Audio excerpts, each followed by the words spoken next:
hadis ya hadis riwayat apa namanya Bukhari Muslim ini ya mengapa sih kok nama acaranya mengasah hati gitu ya.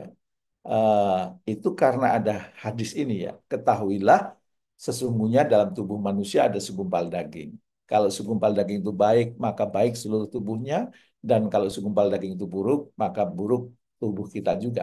Segumpal daging itu adalah hati manusia. Berarti hati itu juga sangat menentukan kehidupan kita. Ya, Eh, maka saya kalau mendampingi orang, mendampingi para leader, mendampingi para trainer, mendampingi para entrepreneur gitu ya. Eh, biasanya hal yang kemudian dibenahi pertama kali itu hatinya dulu ya, agar hatinya hidup, agar hatinya kemudian makin sehat, insya Allah kehidupannya jadi lebih sehat, jadi lebih hidup gitu. Nah, eh, Bapak dan Ibu atau sahabat sekali sekalian, kita sering terjebak dalam pilihan-pilihan ya. Coba nanti Bapak dan Ibu pernah nggak ketemu terjebak dalam pilihan ini? Mana yang harus saya pilih antara ini keluarga atau karir ya? Atau kemudian pilihan yang kedua harus milih ini dunia atau akhirat gitu. Dan kemudian yang ketiga ini saya pilih karyawan atau bisnis ya. Atau mungkin pilihan-pilihan yang lain gitu ya. Saya membuat e-course atau membuat e-book gitu ya. Nah, misalnya ini ada Mas Robi ini mungkin itu coba milih buat e-course atau e-book ini ya mana yang lebih duluan gitu ya. Eh, saya buat apa gitu kira-kira kalau dihadapkan pada pilihan-pilihan ini ya mungkin bisa ditulis di chat Bapak Ibu eh, atau sahabat sehati sekalian kira-kira apa yang dipilih ya kalau misalnya diminta milih ya. Eh, rumah tangga atau karir ya. Kira-kira milih mana tuh. Dunia atau akhirat gitu. Eh, keluarga, akhirat, oke. Rumah tangga, oke, Pak David mah, oke. Keluarga, keluarga masuk karir ya, ya kira-kira apa?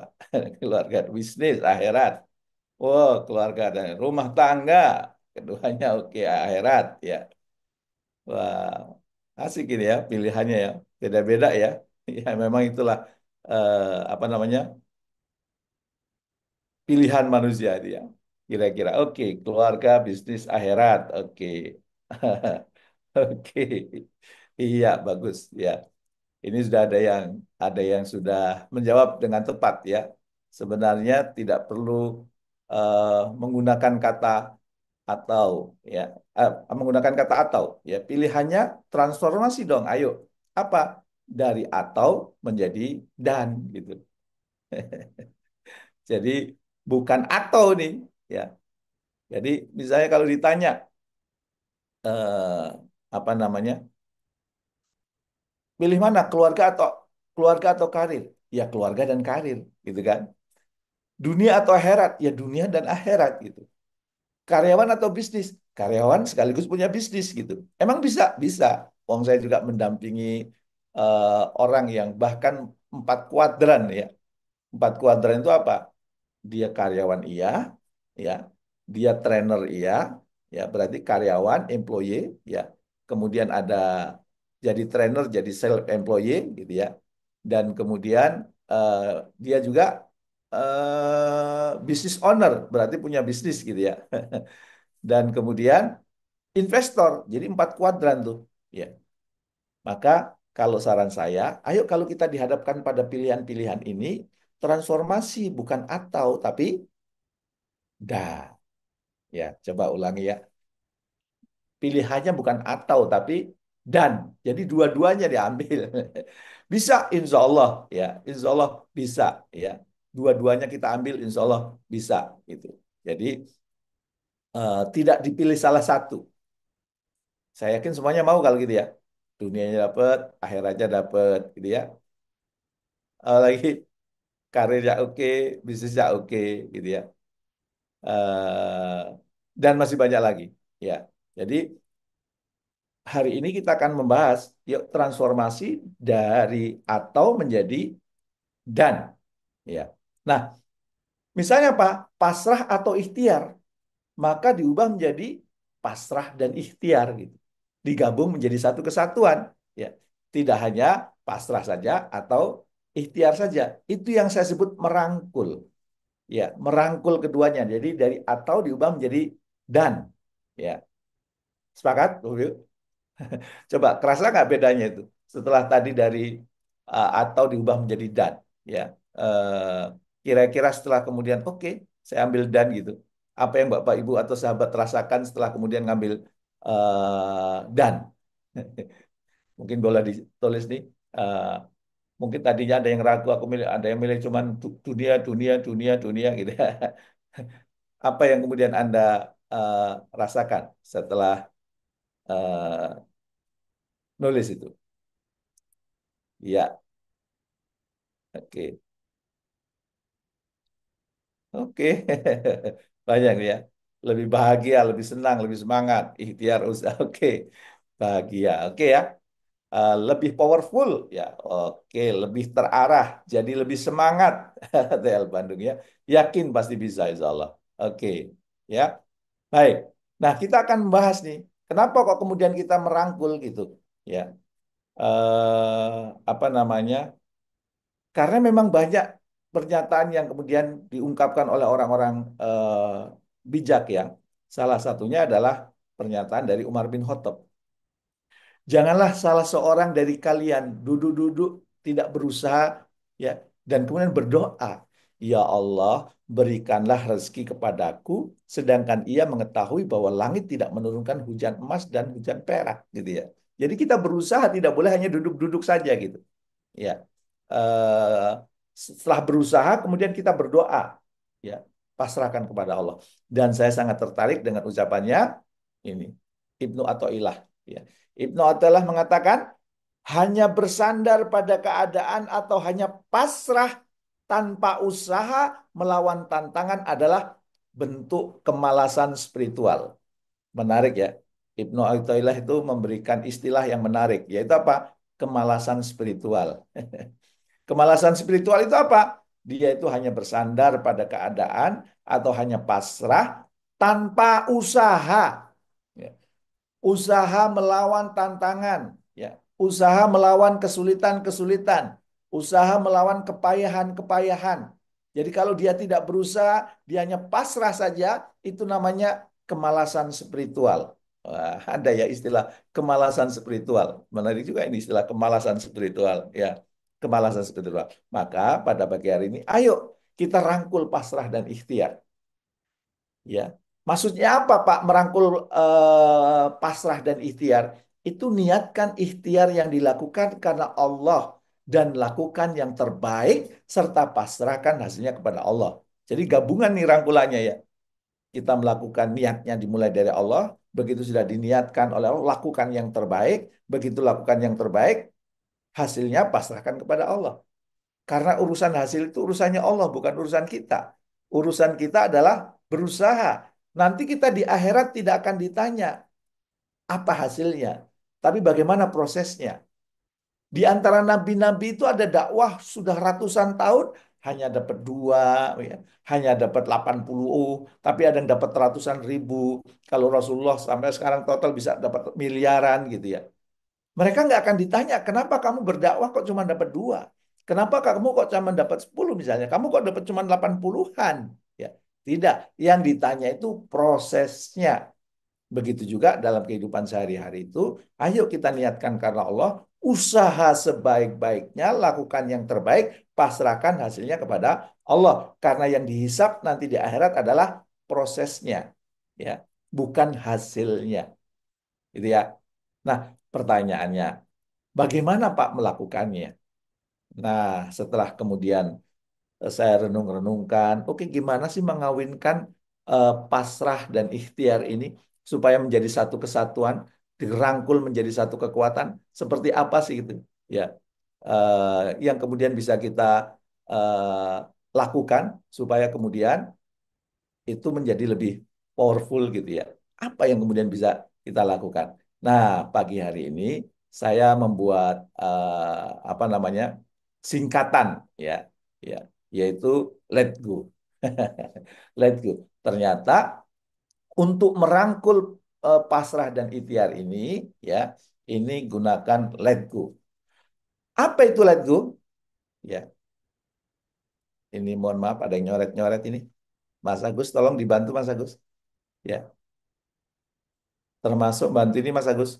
Yang mau masuk banyak ini supaya bukan saya yang bantu ini. Ya, ini mohon maaf Bapak Ibu karena timnya hari ini full gitu ya. Kita agak berbeda dengan seperti biasanya ini. Eh, Oke. Oke, apa itu let go? Let go itu yang pertama adalah luruskan niat. Pak, itu mah udah biasa Pak, kami dengar Pak. Ya, luruskan niat sudah sering Pak kami dengar Pak. Ya, eh, apa namanya? Gimana itu supaya kemudian itu mudah diaplikasikan Pak? Luruskan niat ini, saya tekankan ya, itu kita hanya berharap ridho, rahmat, dan cintanya dari Allah. Iya Pak, sudah ngerti Pak. Babe sudah ngerti. Luruskannya itu hanya berharap ridho, rahmat, dan cinta dari Allah. Implementasinya dalam keseharian kayak apa gitu ya. Supaya kemudian lebih mudah dipahami gitu. Nah, maka pada kesempatan kali ini ya saya ingin apa? Kalau kita mau melakukan sesuatu, maka ajukan pertanyaan setiap mau melangkah. Bahwa lurus niat kita sudah lurus atau belum, coba Anda ajukan pertanyaan-pertanyaan ini. Ini yang mau saya lakukan ini maunya Allah atau maunya aku ya? Kan kalau bisa maunya Allah dan maunya aku. Tapi jangan-jangan cuma maunya aku doang. Ya, ini hanya hawa nafsuku, ini hanya egoku. Sebenarnya bukan maunya Allah. Terus gimana supaya kita tahu itu maunya Allah? Ya dikuasai ilmunya dong. Ya Allah itu membolehkan nggak ini apa yang kita lakukan ya? Gitu. Eh, Allah ini mengizinkan nggak apa yang aku lakukan ini? Yang menurut Allah ini boleh atau tidak gitu ya? Ya. Jadi kita ajukan pertanyaan-pertanyaan. Yang pertama Pak tadi, ini maunya Allah atau hanya mauku? Ya. Pertanyaan yang kedua, ini diperbolehkan oleh Allah atau tidak ya? Kalau diperbolehkan lanjut, kalau enggak ya sudah berhenti. Karena kalau tidak diperbolehkan Allah kita lanjut itu namanya mauku, bukan maunya Allah kan gitu ya. Dan pertanyaan yang ketiga kira-kira apa?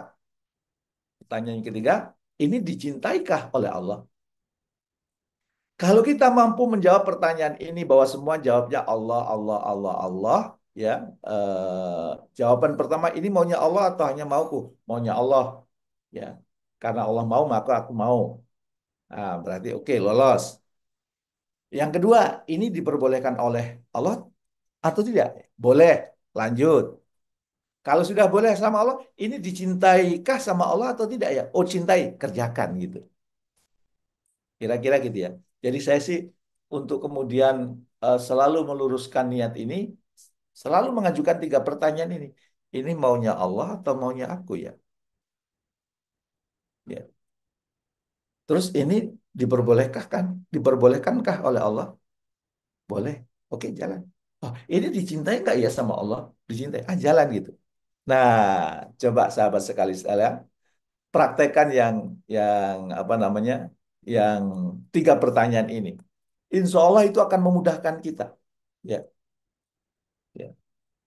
Coba misalnya saya sudah lihat apa e-booknya Bu Heni itu. Ya, sebelum buat e-book Bu Heni, ya, Ibu Heni tanya, ini maunya Allah atau hanya mauku ya? Oh, kan Allah memerintahkan aku untuk menebarkan kebaikan, berbagi ilmu. Aku juga senang berbagi ilmu. Kiles. Ini diperbolehkan oleh Allah enggak ya? Oh, yang saya bagikan ilmu kebaikan. Ya, insya Allah diperbolehkan lah ya. Ah, ini dicintai oleh Allah enggak ya? Loh, banyak hadis-hadis yang mengatakan bahwa kalau kita ingin menjadi umat yang terbaik, kita berbagi kebaikan, menyuruh kepada kebaikan, ya. Kuntum khairu umat ukhrijat linnas ta'muruna bil ma'ruf ya wa tanhauna 'anil munkar ya. Jadi boleh. Oh, ada hadis riwayat Tirmizi. Sesungguhnya Allah, para malaikat, penghuni langit, penghuni bumi, bahkan semut di lubang, ikan di lautan, berselawat kepada orang yang mengajarkan kebaikan. Tiga-tiganya lolos, jalan gitu ya. Kira-kira ketangkep ya Bu Ibu ya. Jadi kalau tiga-tiganya lolos, jalan itu pertanda bahwa ini, oh ini niatnya sudah lurus nih. Enak nih, jalan nih. Nah, tapi kalau kemudian ini maunya Allah atau mauku ya? Hanya mauku, oh hanya mauku. Nggak lanjut tuh. Ini diperbolehkan sama Allah nggak ya? Oh enggak, ya jangan dilanjutin. Ya, ini dicintai oleh Allah nggak ya? Enggak, ya jangan dilanjutin. Sebab kalau dilanjutkan itu namanya niatnya nggak lurus. Bengkok niatnya gitu. Maka perlu meluruskan niat gitu. Ya, itu yang pertama. Yang kedua itu effort with excellence. Jadi kita melakukan proses dengan sebaik-baiknya. Ya. Apa yang kita lakukan itu yang terbaik. Kalau saya bilang selalu kepada tim saya, termasuk kepada saya, kalau saya sudah diberi amanah tertentu, maka lakukan yang terbaik. Kalau kita tidak bisa melakukan yang terbaik, lebih baik nggak usah dilakukan. Maka kerahkan usaha terbaik dan totalitas dalam setiap proses yang dijalankan. Ya, kalau lagi kuliah, ya kuliah terbaik. Ya, saya sekarang lagi menuntaskan e-book saya, Spiritual Leadership, maka lakukan yang terbaik gitu. Nah, untuk melakukan yang terbaik itu, ya, maka kita pun sehariannya gimana? Ini mengajukan pertanyaan lagi nih, ya, mengajukan pertanyaan. Apa? Apa saja hal yang menunjukkan bahwa saya sudah mengarahkan semua kemampuan dan keahlian saya? Ya, kalau kita sudah melakukan tugas, melakukan sesuatu, coba tanyakan ini. Apa saja eh, hal yang menunjukkan bahwa saya sudah mengerahkan semua kemampuan dan keahlian saya. Jadi yang dikerahkan itu bukan hanya kemampuan, ya, tapi juga keahlian dikerahkan semua. Ya, eh, apa namanya? Ini untuk contoh supaya mudah. Saya lagi sedang kuliah S3 kan. Apakah saya effort with excellence? Apakah saya mengerahkan usaha terbaik dan totalitas dalam setiap proses yang dijalankan ketika kuliah? Saya bilang iya. Kenapa? Saya setiap Sabtu sudah tidak mau menerima jadwal ketika saya sedang kuliah. Saya fokus kuliah. Ketika kuliah saya mendengarkan. Di momen-momen tertentu saya rekam gitu. Bahan kuliahnya saya minta kemudian saya pelajari. Kalau ada kuis saya kerjakan. Semuanya saya kerjakan. Ya, total. Terus saya punya asisten yang saya minta untuk mendukung saya. Tolong carikan riset-riset bahan-bahan yang berkaitan dengan ini. Ya, jadi asisten saya tambah tugasnya itu. Saya lagi kuliah ini, saya sedang mempersiapkan ini, tolong bantu. Insya Allah nanti disertasi saya berkaitan dengan spiritual leadership, maka persiapannya dibantu sekarang, padahal mungkin apa disertasinya masih tahun depan gitu ya. Tapi sudah dimulai dari sekarang. Nah itu berarti apa? Saya mengerahkan semua kemampuan dan keahlian saya, ya, yang itu menunjukkan bahwa saya mengerahkan usaha terbaik dan totalitas dalam setiap proses yang dijalankan. Termasuk ketika saya nyusun e-book ya. Sekarang saya sedang nyusun e-book eh, apa? Spiritual leadership. Selain saya mengurahkan semua kemampuan saya, keahlian saya, ya, rujukan-rujukan di perpustakaan saya pakai, ya. Rujukan-rujukan di file saya terpakai, saya pakai. Saya minta bantuan juga asisten saya, ya. Saya minta bantuan tim R&D saya. Nah, itu effort with excellence. Dan pertanyaan yang kedua adalah, apa saja cara baru dan berbeda yang saya gunakan untuk menuntaskan hal ini? Selalu harus ada cara baru. Selalu harus ada cara yang berbeda yang dilakukan untuk menuntaskan hal ini. Ya, ya. Jadi apa namanya? Apa namanya? Selalu kemudian kita perlu mempertanyakan, ya. Kalau kemudian kita nggak ada cara baru yang kita lakukan, ya, hal yang berbeda yang kita lakukan, berarti apa? Berarti kita belum excellent gitu. Ya, apa namanya? Selalu ada perbaikan-perbaikan yang perlu kemudian kita lakukan. Ya, jadi makin asik kalau kayak gitu. Ya, jadi kalau misalnya sekarang ini eh, apa namanya komunitas masjid pemberdaya gitu, beliau sedang mengadakan apa namanya akan lebih masjid pemberdaya. Jadi gimana pengurus-pengurus masjid itu supaya kemudian masjidnya itu berdaya. Tidak hanya tempat sholat saja, tapi memberdayakan masyarakat sekitarnya. Maka mereka mengadakan training. Mudah-mudahan ini panitianya ada ya, dari teman-teman KMP ya. Kalau ada mungkin informasinya bisa di-share di chat, Mas. Ya, siapa yang ingin masjid di sekitar kompleknya atau Anda pengurus masjid gitu ya. Masjidnya menjadi berdaya, masjidnya menjadi seperti Jogokarian ya di Jogja, seperti Munjalan ya di Pontianak ya, seperti Masjid Al-Falah di Sragen ya. Silakan kalau mau ikut. Dan itu saya karena saya kenal pengurus-pengurusnya ya. Saya yakin mereka menggunakan ini juga. Apa saja hal yang menunjukkan bahwa saya sudah mengerahkan semua kemampuan dan keahlian. Ya.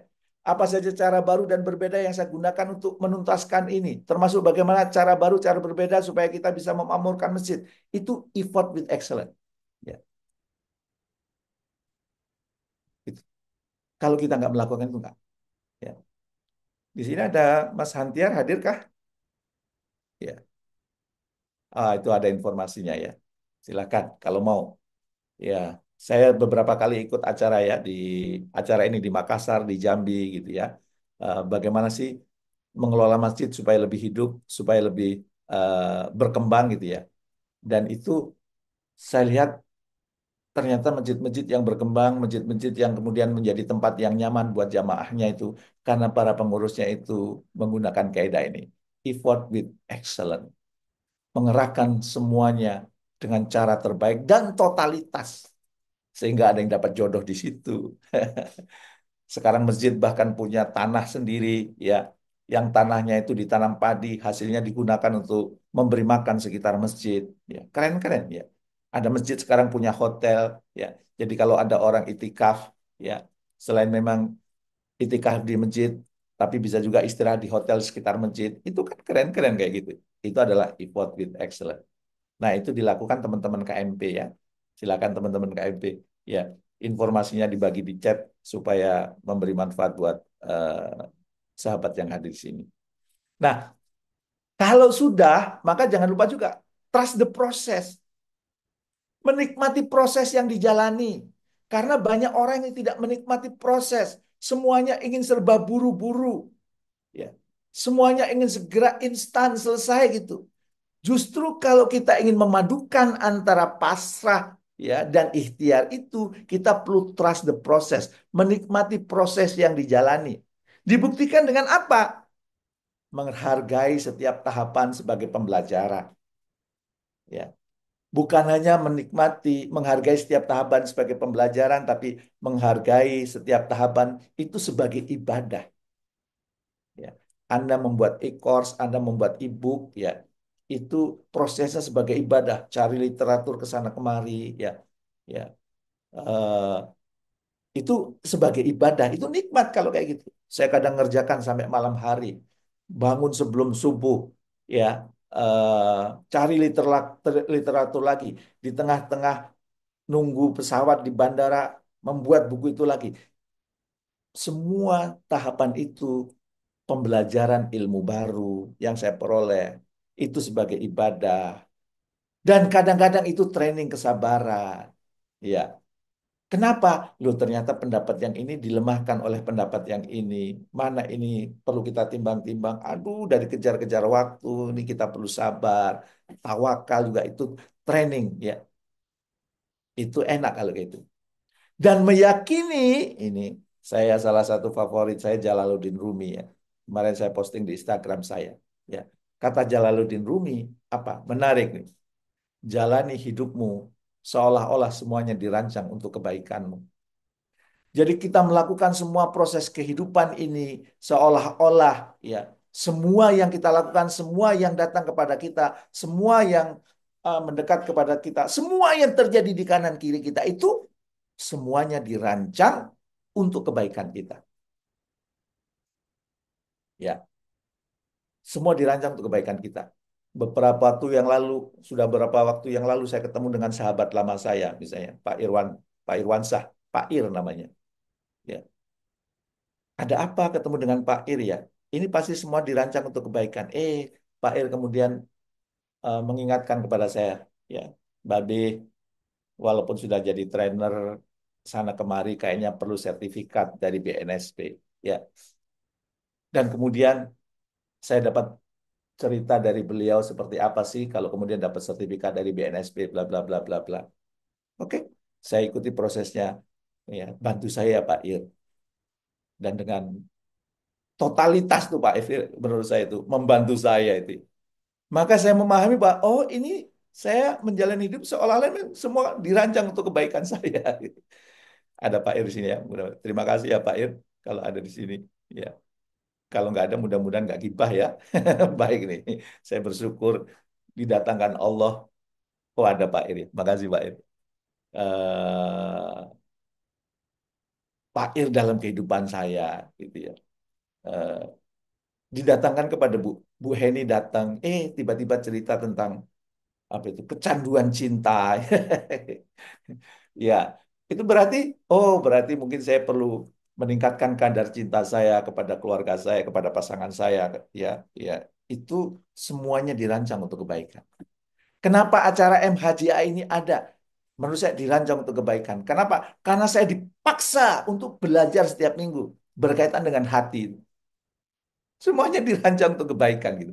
Kalau kayak gitu itu Bapak Ibu, enak hidup kita itu. Tidak menjadi beban. Ya, ketemu dengan orang nikmat. Kenapa? Karena ini dirancang untuk kebaikan saya. Ada hal baru yang datang pada kita. Oh ini untuk kebaikan saya. Ya, karena tadi sekalian cerita Pak Ir, saya cerita lagi Pak Ir. Pak Ir tuh lagi mencoba training publik, ya, untuk ilmu yang dia kuasai. Ya, minggu depan ya, kalau nggak salah. Saya tanya pesertanya berapa Pak Ir? 10. Itu udah bagus, Pak. Acara pertama pesertanya udah 10. Padahal masih ada 1 minggu lagi. Ya, banyak trainer-trainer di awal tuh ngadain acara paling pesertanya 1, 2, 3. Dia tetap jalan ini 10 udah keren gitu. Dan itu berarti mudah-mudahan kemarin pertemuan saya dengan Pak Ir, kemarin Pak Ir ketemu saya. Itu bagian dari rancangan kebaikan buat Pak Ir gitu.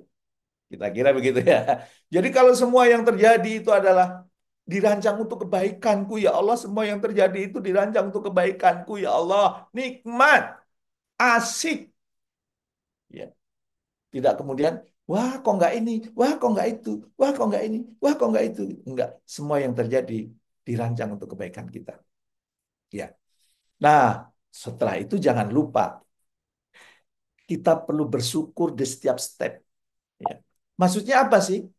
Ya, kita perlu mensyukuri proses-proses yang kita lakukan. Syukuri setiap proses, sekecil apapun. Mungkin kita perlu sering berucap, Alhamdulillah ya Allah, saya sudah selangkah lebih maju. Karena dulu saya pernah pada itu ya, mengalami masa yang apa namanya, yang namanya kemajuan itu harus banyak gitu ya. Akhirnya diingatkan sama guru saya, tidak, walaupun maju 1 senti itu harus disyukuri. Ya, termasuk kalau makan itu disyukuri nggak nunggu sudah selesai, baru alhamdulillah. Setiap suapan itu disyukuri, alhamdulillah ya Allah. Misalnya, alhamdulillah ya Allah dinikmati. Ya, itu bagian dari kita mensyukuri setiap step, mensyukuri setiap momen gitu. Dan ternyata kalau dalam prosesnya kita gagal, ya, kita bukan mengucapkan kenapa saya gagal lagi ya. Itu nyesekin dada Bapak Ibu. Itu bukan bagian dari memadukan ikhtiar dan proses. Dalam proses yang kita jalani pasti kita juga pernah mengalami kegagalan. Nih, saya mau cerita sedikit nih ya. 2 minggu yang lalu, Bapak Ibu, saya sudah membuat e-book tuh, ya. Sudah saya siapkan e-booknya. Mungkin sekitar sudah 60% lah jadi gitu ya. Ini mau saya terbitkan ini, ya.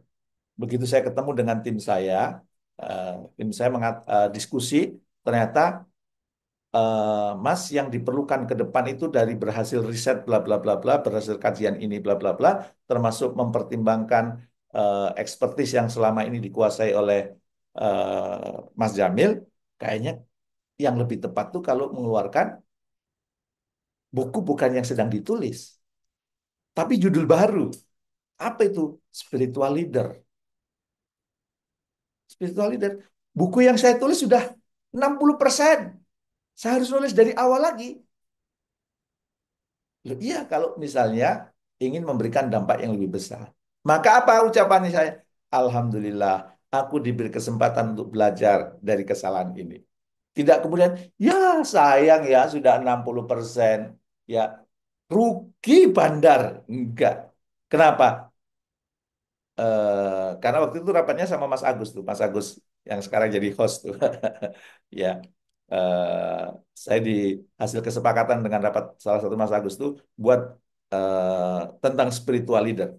Dan alhamdulillah saya diberi kesempatan untuk belajar dari kesalahan ini. Ilmu-ilmu yang saya sudah tulis di 60% buku sebelumnya atau e-book sebelumnya itu bisa saya serap ya dan bisa memperkaya buku yang sedang saya tulis ini. Insya Allah akan saya launching tanggal 17 ya.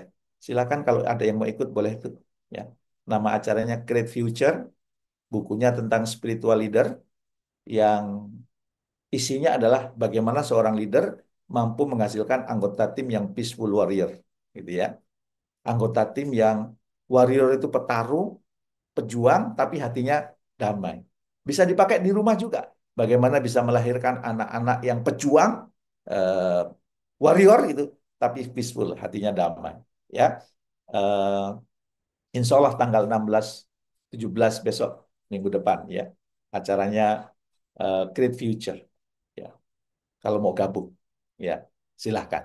Ya, itu saya akan membahas di situ. Itu walaupun mungkin saya tulisnya 2 minggu belakangan, ya spiritual leader itu akumulasi ilmu-ilmu, experience, pengalaman yang saya peroleh ketika saya mendampingi para leader dari berbagai perusahaan selama 21 tahun. Jadi insya Allah powerful gitu ya. Jadi alhamdulillah aku diberi kesempatan untuk belajar dari kesalahan ini. Enak kalau gitu ya. Dan yang terakhir jangan lupa itu ya, open to Allah outcome. Maksudnya apa? Membuka hati untuk menerima apapun hasil yang Allah tetapkan. Karena hasil akhir itu hak prerogatif Allah. Kalau guru saya itu lebih keras tuh ngasih sarannya. Ingat Jamil, jangan sampai ngambil alih tugasnya Allah. Hasil akhir itu tugasnya Allah. Jangan diambil alih tugasnya. Tugas kamu itu melakukan sebaik-baiknya. Ya. Maka kita perlu membuka hati untuk menerima apapun hasil yang Allah tetapkan kepada kita. Jadi eh, kalau kita sudah melakukan yang terbaik, ya serahkan kepada Allah. Gimana praktiknya dalam keseharian? Ya, praktiknya dalam keseharian adalah hadirkan mindset ini.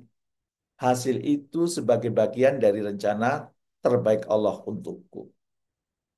Jadi kalau kita sudah melakukan usaha sebaik-baiknya, seoptimal mungkin, mengerahkan sebuah kemampuan melalui proses yang 4 di depan tadi, sudah luruskan niat, ya, effortnya sudah yang terbaik, percaya terhadap proses, mensyukuri semua tahapan, maka tanamkan di mindset kita. Apa itu? Hasil itu sebagai bagian dari rencana terbaik Allah untukku. Kalau hasilnya sesuai harapan kita, yes, itu yang terbaik rencana Allah. Kalau ternyata nggak sesuai harapan kita, kita pun masih perlu menanamkan mindset, paradigma di pikiran kita. Itu yang terbaik menurut Allah. Karena kalau seandainya berhasil, boleh jadi kita sombong. Kalau kita berhasil, boleh jadi kita menjauh dari Allah. Maka sama Allah dibuat gagal. Supaya Allah. Supaya kita mungkin dekat sama Allah. Jadi apapun yang terjadi, apapun hasil yang kemudian diberikan Allah kepada kita, kita harus yakin bahwa itu bagian dari rencana terbaik Allah untuk, dengan catatan 4 proses di depan tadi dilalui ya. Ini rangkaian nih. Let go itu rangkaian. Luruskan niat, effortnya excellent, ya. Trust terhadap proses, ya. Gratitude atau bersyukur di setiap momen, baru kemudian kita pasrah, ya. Dan kemudian setelah berikhtiar, tutup dengan doa ya, hasbi Allah wa ni'mal wakil. Ya, ya. Cukuplah Allah sebagai penolongku. Hasbunallah wa ni'mal wakil juga boleh. Jadi insya Allah kalau kemudian itu kita lakukan, enak itu. Itu memadukan antara, merangkul antara kepasrahan dan ikhtiar. Tidak dipisahkan. Ya, ikhtiar dan kepasrahan itu dirangkul. Ya, menjadi satu kesatuan.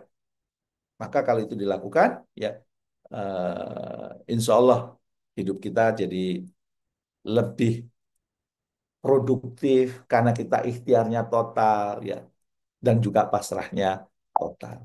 Maka ya kalau kita ingin merangkul pasrah dan ikhtiar, jangan lupa let go. Maaf ya, ini ada yang pakai bahasa Inggris, ada yang pakai bahasa Indonesia. Ya. Luruskan niat, ya. Effort with excellence, ya. Trust the process, ya. Gratitude in every step, dan open to Allah's outcome. Insya Allah, kalau lima ini dilakukan secara berurutan, ya, berurutan nih ya, itu bagian dari merangkul kepasrahan kita, merangkul pasrah dan ikhtiar menjadi satu kesatuan. Maka saya ingin menutup sesi ini, ya, rangkulah sesuatu yang kelihatannya berlawan, maka itu akan menguatkan dirimu. Rangkul, ya, milih karir atau bisnis. Kalau dirangkul, maka semakin kuat. Rangkul, ini urusan kerjaan atau rumah tangga. Rumah tangga dan kerjaan jadi satu, maka Anda akan lebih kuat. Ya. Rangkul, pasrah atau ikhtiar. Ya, pasrah dan ikhtiar. Maka kalau itu dirangkul, Anda juga semakin kuat. Jadi kalau ada sesuatu yang bertentangan, seolah-olah bertentangan, jangan lupa rangkul. Dan bukan atau, maka itu akan menguatkan diri kita. Ya, termasuk buat santri-santri saya, ya, di Bogor, di Magetan, di Klaten, di Bandung. Jangan lupa. Kalau kelihatannya ini saya mau menghafal Al-Quran atau leadership menghafal Al-Quran dan leadership jadi satu. Ya, bukan bukan atau tapi dan, itu merangkul. Dan kalau kita terbiasa sering merangkul, merangkul, merangkul itu, insya Allah kita akan semakin kuat, ya, atas izin Allah. Semoga bermanfaat. Saya kembalikan kepada Mas Agus. Silakan Mas Agus. Makasih Mas Jamil. Let's go. Masya Allah ya, sahabat sehati ya. Ingat, 5 langkah ini. Let's go. Ya. Oke, simple. Nah, ini ada yang bertanya nih Mas Jamil ya. Jadi tadi kan terkait dengan, mungkin terkait dengan grade itu tadi kali ya. Jadi bahwa kita kan meyakini bahwa apapun yang datang itu kan maunya Allah gitu kira-kira ya. Nah, terus gini pertanyaannya. eh, Gimana kita tahu ya bahwa itu maunya Allah ya gitu. Nah, Ya, setiap yang itu maunya Allah kan. Misalnya ya, ya ini tadi nyambung dengan yang berikutnya nih. Pertanyaan berikutnya nih soal jodoh nih. Ya, kalau saya maunya dia, Allah mendatangkan yang lain, ya kan gitu kan. Sementara saya nggak terlalu tertarik dengan yang lain. Siapa siapa yang tahu nih maunya Allah gitu gitu. Gitu. itu pakai ini Mas, pakai teori lingkaran sebenarnya. Gimana ya? Kan Iya, hidup itu kan ada dua lingkaran ya. iya, iya. Lingkaran pertama yang kita tidak punya peran di situ. Hmm. Ya, kita nggak bisa milih. Oh, bapakku harusnya Prabowo, kan nggak bisa milih. Ya, bapakku itu harusnya Pak Jokowi, nggak bisa milih. Ya, bapakku Ahmad Zaini, kita nggak bisa milih. Itu lingkaran yang menguasai kita. Ya, di lingkaran itu kita nggak dihisap. Ada lingkaran yang kedua, itu lingkaran yang dikuasai oleh kita. Kita harus, itu atas ikhtiar kita, itu atas usaha kita, itu kita dihisap. Ya. Nah, contoh berkaitan dengan jodoh. Jodoh kita itu siapa, itu di lingkaran yang mana, Mas Agus? Ya nggak dihisap lah kita. Iya kan? Misalnya, jodoh saya itu ya istri saya sekarang. Kan Allah mendatangkan kepada kita jodoh yang kita itu, kan kita nggak dihisap ya. Kenapa jodoh saya kok namanya ini? Tapi bagaimana proses itu dilalui, itu ikhtiar kita nggak? Ikhtiar, ikhtiar. Ya, itu dihisap. Gitu ya. Eh Misalnya ini, Mau pacaran dulu apa enggak, misalnya ya gitu. pacaran dulu atau enggak, ya, ya apa namanya, itu yang saya tanamkan kepada anak saya, makanya anak saya alhamdulillah nggak ada yang pacaran ya. Jodoh itu urusan Allah, nah tugas kita itu ikhtiar. Nah, siapapun jodoh kamu itu kita nggak tahu, ya, tapi bagaimana kamu mendapatkan jodoh itu kamu akan dimintai pertanggungjawaban. Wong saya punya temen dulu Mas, SMP, SMA pacaran ya, sampai kuliah pacaran. Pas mau nikah, putus. Jadi berapa tahun tuh? 3 tahun SMP, 3 tahun SMA, 6 tahun ya, tambah kuliah. Waktu itu 3 tahun ya. Hmm. 9 tahun. 9 tahun pacaran. Tapi nikahnya dengan yang lain, gitu. Ya. Nah, selama 9 tahun itu dia ditanya, kenapa kamu lakukan ini? Ya, jodohnya beda. Orang lain nggak akan ditanya. Ya, jadi eh, Itu maunya Allah. itu maunya Allah. Termasuk rezeki, Mas. Mas Agus kan masih ingat ya, dulu Iya. ada suatu instansi, tolong dong buatin kami proses eh, training, dan kemudian kita susun desain training, dan itu kalau nggak salah waktu itu sekitar 2 M gitu ya. Kemudian pihaknya kan nanya, boleh nggak kami tawar? Ya silakan Pak. Terus ditawarnya berapa? 5 M. Lu proyek 2 M kok ditawar 5 M. Iya, yang 30% cashback balik gitu ya. Eh, Pak Jamil kan dapatnya lebih gede tuh. Tadinya 2 miliar jadi 3,5. Karena cashbacknya cuma 30%. Bapak transfer 5 M, dikembalikan ke kami 1,5 M. Enggak, saya bilang. Tidak saya ambil. Nggak mau. Ya. Eh, saya ngajarkan ke tempat Bapak itu tentang kebaikan. Kalau saya terima ini, Pak, ya, gimana saya akan memberikan training mengajarkan kebaikan, wong saya sendiri nggak baik. Ya. Terus dia bilang apa? Ya kalau Bapak nggak mau, ya kami nggak pakai Bapak, ya nggak apa-apa. Karena kami yakin rezeki itu dari Allah, ya kan? Nah, nggak lama kemudian ternyata datang lagi itu ya. Pak, bos kami nggak mau nih kalau bukan Bapak nih. Bos kami nggak mau nih kalau kemudian bukan Bapak yang melakukan nih. Ya, ya. Dan kami sudah bawa IO nih Pak. Silakan Bapak transaksinya sama IO. Duit yang saya dapat halal nggak jadinya? Halal, ya. 2 miliar yang didapat jadi halal ya. Coba kalau dulu diambil, sama-sama dapat tuh ya, ya, uang gitu. Tapi prosesnya beda. Saya mendapatkan uang itu dari Allah, itu di lingkaran yang tidak kita kuasai, ya. Tapi bagaimana kita mendapatkan itu di lingkaran yang kita ikhtiar, itu yang akan kita hisap. Maka tugas kita berikhtiar. Itu yang tadi saya katakan, hasilnya terserah Allah. Karena hasil itu di luar lingkaran yang menguasai kita. Kita hanya dihisap di lingkaran yang dikuasai oleh kita. Maka di lingkaran yang dikuasai oleh kita, ikhtiar sebaik-baiknya. Hasilnya terserah Gusti Allah. Kira-kira gitu, Pak. Siap, siap, siap, siap. Siap, siap, siap. Iya, iya, iya, iya, iya. Iya. Ini mungkin sahabat sehati juga punya banyak sekali pengalaman yang mungkin sejenis ya Mas Jamil ya. Jadi eh, dulu yang diharapkan siapa, jadinya sama siapa. Tapi justru pada akhirnya apa namanya mensyukuri yang diberikan Allah kan gitu ya. Baru menyadari. Jadi Saya kalau tahu loh, Mas Agus. Oke, ini yang apa namanya pernikahan anak saya yang baru aja terjadi itu hampir sama tuh Mas April. Baru Ya. proses cuma 1 bulan. 1 bulan dari ketemu sampai nikah 1 bulan gitu. Yang dulu dibikin siapa, nanti datang orang yang alhamdulillah sekarang jadi baik kan gitu. Oke, baik. Ini bagaimana cara ini ya? Ini ada pertanyaan lagi nih terkait dengan ini keseimbangan tadi Mas Jamil ya. Apa tadi paradoks or tadi ya, or dan end. Menyeimbangkan keduanya. Terkait dengan apa ini pekerjaan dan keluarga ya. Seiring dengan perjalanan waktu seringkali kemudian terjadi berat sebelah, gitu. Kadang-kadang berat sebelah gitu kan. Kalau bukan keluarga yang protes, ya pimpinan di kantor yang protes, gitu ya. Berat sebelah. Gimana Bi kira-kira? Ya itu hidup lah. Dan memang kemampuan kita mengatur itu kan gitu. Ya wajar. Ya kemarin kan saya baru memberikan training di Telkom tuh ya Mas. Buat Ya. calon-calon direksi di Telkom. Kan itu juga merangkul itu.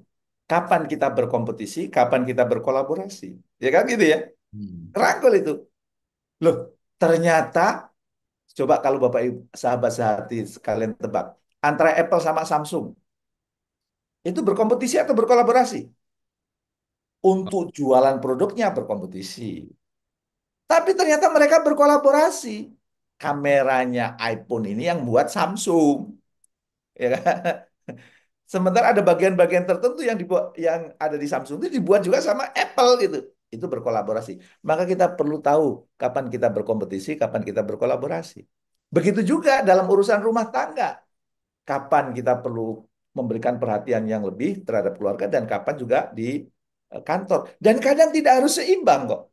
Lihat situasi, ya. Jadi saya termasuk bukan yang apa work life balance ya. Kalau saya work life integration, ya. Karena kalau balance itu susah. Teorinya gampang. Saya bukan penganut teori yang indah tapi pelaksanaannya susah. Work life balance itu susah, Bapak Ibu. Ya, bahkan berbagai riset menunjukkan hampir tidak mungkin work life balance, apalagi urusan waktu. Ya, maka work life integration. Kalau lagi kerja kerja beneran, apakah kemudian nggak boleh terima telepon dari gua? Ya boleh. Ya, begitu di rumah, apakah nggak boleh milih mikirin pekerjaan? Ya boleh, gitu ya. Makanya namanya work life integration. Keluarga perhatikan dengan sebaik-baiknya, pekerjaan di kantor kita tetap memberikan yang terbaik. Tetap kita menjadi karyawan pilihan, karyawan teladan ya, karyawan best of the best gitu ya. Di kantor juga best, di rumah juga best of the best bagi istri, best of the best bagi apa putra-putri kita gitu. Itu bisa dilakukan? Bisa. Ya, wong saya mendampingi banyak orang yang karirnya oke, rumah tangganya oke, ya, bahkan ada yang bisnisnya oke, ya, kerjanya oke, sebagai trenernya oke, sebagai investornya oke kok gitu ya. Jadi eh, itu bisa kita mainkan. Gimana caranya? Nah, kayaknya itu perlu dibahas di MHJA berikutnya. Siap, siap. Jadi semakin banyak pertanyaan, semakin banyak bahan untuk dibahas ya. Membantu kita untuk nyari bahan ya, Mas. Oke, ini ada pertanyaan lagi nih. Ini tentang kegalauan ini ya. Jadi si Mbak ini kayaknya ya,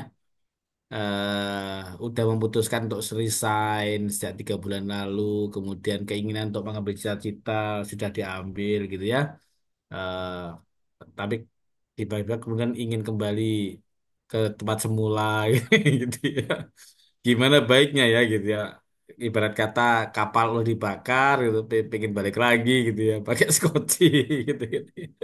Makanya itu penting mengawinkan tadi, Mas. Kalau Hmm. dalam bahasa ambidextrus kan eksplorasi dan eksploitasi. Hmm. Kapan kita mencari ide-ide baru, kapan kita merapikan yang di dalam. Begitu juga gitu. Kapan otak kanan difungsikan, kapan otak kiri difungsikan. Ya kalau otak kanan difungsikan yang tadi, eh, jangan jadi budak korporat, saudara-saudara. Keluar, bakar kapal, saudara-saudara. Akhirnya keluar bisnis, ya, bakar kapal sudah bisnis total. Ternyata waktu bisnis susah, ya. Dan akhirnya karena susah dia mengeluh. Akhirnya keluar quote, hidup tidak semudah cocote trainer gitu.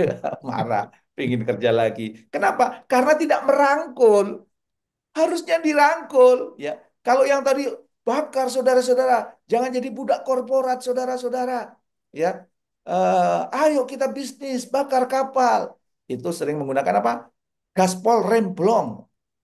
Ya, tapi harus lihat faktanya gitu. Nah, berarti apa? Oh, hidup itu perlu keteraturan, hidup itu perlu keyakinan, hidup itu perlu kepastian. Dirangkul, digabung jadi satu. Itu tadi terjadi kenapa menyesal? Karena dia atau bukan dan. Maka saran saya, ayo dan dong. Semangat bangun bisnisnya oke, tapi jangan lupa juga semangat membangun keteraturan, membangun kepastian dan sebagainya. Jadi insya Allah kalau konsep pagi hari ini dipakai Bu, Pak, sahabatku sekalian, insya Allah lebih selamat itu. Kita menggunakan dan, merangkul bukan atau. Sehingga seimbang hidup kita itu. Apa, ya apa bukan seimbang ya apa? Selaras gitu ya. Kita tahu kapan kita, kalau nyupir itu kita tahu kapan kita harus ngegas, kapan kita harus ngerem. Itu kan dan juga. Rem dan gas dimainkan. Coba kalau punya mobil, gas terus nggak ada rem, berantakan. Tapi kalau ngerem terus nggak ada gas, nggak jalan gitu. Nah, kita harus tahu kapan ngegas, kapan ngerem, dan itu tetap di dan ngegas dan ngerem digabung gitu kira-kira. Jadi gitu kira-kira lah Mas Agus. Siap, siap, siap, Mas Emil ya. Nah, jadi filosofi nyetir itu memang bagus ya. Ya, perlunya kopling itu kadang ngeloskan hidup kita kan gitu kan. Ini ada pertanyaan lagi Pak Jamil nih. Ini pertanyaannya unik ini tentang karyawan malas dengan rajin. Ya, jadi kan masalah kolaborasi. Bagaimana cara mengkolaborasi karyawan yang malas dan rajin? Ya, itu yang saya bilang. Ya. Kan itu mengkolaborasikan. Hmm. Saya tanya, lawannya kolaborasi apa? Kompetisi kan? Hmm. Ya kalau lagi saatnya dikompetisikan, ya jangan dikolaborasikan, salah tempat. Kalau ada yang malas sama dia, dikompetisikan, bukan dikolaborasikan. Dikolaborasikan itu kalau sama-sama kuat gitu. Hmm. Kalau satu kuat, satu lemah, namanya bukan kolaborasi, kompetisi. Itulah pentingnya dan kompetisi dan kolaborasi. Kan Hmm. gitu ya. Eh, harus harus cari Oh. yang tepat gitu. Ya. Iya, maksudnya sama-sama lomba lari dikolaborasikan. Ya kompetisi. Kan nggak bisa Ya, sama-sama juara satu kan gitu. kalau lagi lomba ya kompetisi ya gitu kan. Iya, iya, iya, iya. Jangan kolaborasi, nggak ada pemenang. Enggak, ya. Itu kalau di konsep apa apa namanya eh, leadership kita itu bagus, Be. Betul. Iya. Kadang-kadang ketika dia apa namanya dingin, ya kan Panasin. panasin, ya. Panasin dikompetisiin kan gitu. Kalau dingin dikolaborasikan makin dingin nanti. Ya kan gitu. Kalau Iya. itu kapan kita tahu kapan kita investasi, berarti Hmm. buka perusahaan baru, kapan kita efisiensi kan gitu kan. Hmm. Kan Hmm. itu harus digabung, tidak investasi terus ya. Hmm. Ya saya mendampingi salah satu crazy rich gitu ya. Dia inginnya ekspansi Kenceng. terus ya, beli pesawat, beli kapal pesiar, beli ini, beli itu. Sementara anak buahnya pinginnya efisiensi, bisa nggak ketemu tuh. Maka kita perlu tahu. Kemudian karyawan bilang, Pak, ini harusnya nggak boleh ekspansi terus. Enggak, dan memang ya apa efisiensi dan pengembangan. Tapi yang pengembangan juga gitu, pengembangan dan efisiensi, jangan cuma pengembangan gitu. Maka materi pagi hari ini eh, bolehlah Mas, yang lain boleh lupa. Tapi yang satu yang tidak boleh lupa itu. Mulai hari ini hidupnya dan bukan atau. Nah, memadukan dan itu penting. Termasuk tadi pasrah dan ikhtiar. Kapan ikhtiar, kapan pasrah. Lah ini belum berusaha udah pasrah, ya keliru kan. Kalau lagi ikhtiar ya ikhtiar totalitas. Begitu jadwalitas baru kemudian pasrah gitu. Jadi apa namanya? Merangkul sesuatu yang kelihatannya paradok itu penting dalam kehidupan sekarang ini, Mas. Ya, ya. Ini. Oke, oke, oke. Memang hidup ini tidak bisa lepas dari paradok. Bagaimana kemudian mengkolaborasikan paradok itu? Oke, terima kasih Pak Jamil pagi ini teman-teman sekalian, sahabat dan semuaan. Pagi hari ini kita mendapatkan tampilan-tampilan kehidupan ya, bahwa ternyata kehidupan kita yang dinamis seperti ini perlu kita manage dengan baik, kita kolaborasikan dengan baik dan kemudian dalam menghadapi berbagai tantangan itu ya jauh apa namanya bagaimana kita mengkolaborasikan antara pasrah dan ikhtiar ya dengan let go. Ingat ya let go. Jadi silahkan di eh, tonton lagi YouTube nanti ya tentang Let's Go itu bagaimana segala macam gitu ya. Baik sahabat Jati, terima kasih Pak Jamil, terima kasih semuanya. Mudah-mudahan jadi amal soleh berkat Pak Jamil, amal jariah dan jadi bekal kehidupan buat kita semua ya. Sampai jumpa di Sabtu depan insya Allah. Ya, Mas Agus, maaf apabila ada yang Mas khilaf. Agus, Mas Ya, Agus. monggo Pak Jamil. Kayaknya itu di chat saya banyak yang minta materi minggu depan work life integration. Oh gitu, ya. Nanti Ya. kita diskusikan lagi. Oke, terima kasih. Sampai jumpa di Sabtu depan insya Allah. Assalamualaikum warahmatullahi wabarakatuh. Waalaikumsalam. Makasih semuanya. Makasih, makasih. Makasih. Terima kasih.